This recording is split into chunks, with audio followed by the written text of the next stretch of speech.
hapon mga kapuso, atong sayran ang istorya sa kinabuhi sa nabantog nga guitar maker sa Dakbayan sa Lapu-Lapu. Ang iyang gibubo nga sakripisyo o paningkamot aron molambo. Ani ang kwento ng Pilipino. Ako si Alicia Amistad Alegre. Lumad yun nga taga-Abuno. Unya, before, dito may nagtrabaho sa kong mama sa Lilangs Guitar. Ako, akong bana. For 17 years, man tingali.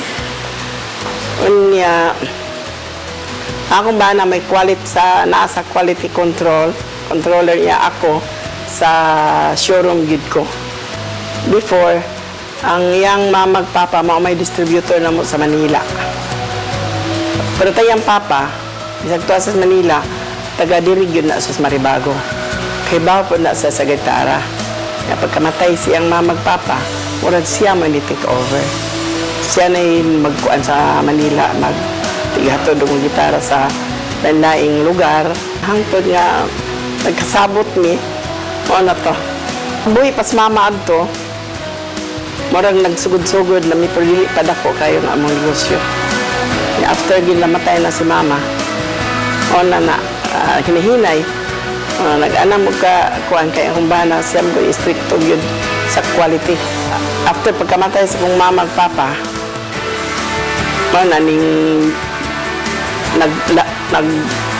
kuhan sa among negosyo. Kay kami rin may naghibaw, sabi kami may nakasunod sa negosyo nila.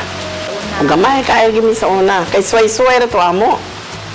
Unya, hangtod to nga, nag-anam. Karako dito man, before, dito rami sa Loyo. Gamay ra god. Unya, manuhon na mami nga, murag ni anam nagkadako. Na di po presentable itong amo dito sa Loyo. Morning, amo gining kuan residential. Silbi, morning, amo gibalik transfer diri. Ang amo yung showroom. Mora gyud na. Service, o ang quality sa mga gitara. Mora gyud na. Wag nila yung gihimo. Ang akong bana po, sige po na siya, huwag ka nang kuhan sa iya lang sa libro nga, i-upgrade niya. Sa libro nga mabasa, i-upgrade yun niya ang quality. Ang uban nga nakapalit, mabalik. Kaya wa man since wa mami mag-advertise. Ang nakapalit diri, marag walking advertisement kani. Ambot ka kay China, kasagaran doon, mga Chinese, Japanese, Korean. Mga balikbayan. Pero ang Chinese, arang-arang mamalit. Kay bawas lang gitara, mag-try mag-yun sila. Doon niya ka na, di kay bawang gitara, kana mga braton, kanang affordable na doon. Ang tag 4,000, kana. Pero mostly karon ukulele yun. Sagwa pa kay advertisement. Kuan yun ka. Malampo si mong negosyo.